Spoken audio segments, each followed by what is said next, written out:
يا الله، الصدر مرجعنا ووليده قائدنا، وكل واحد بديرته.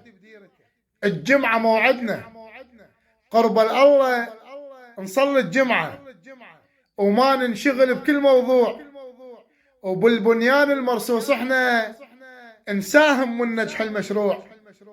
صلاة الجمعة موجودة والحمد لله بكثرة كاثرة، وهذا من لطف ربي.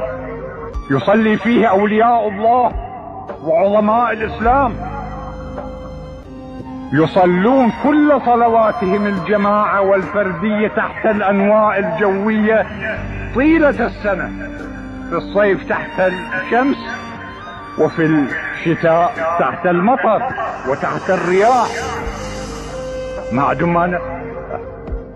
ماكو شيء يحول دون طاعة الله سبحانه وتعالى، بما فيها صلوات الجمعة بطبيعة الحال.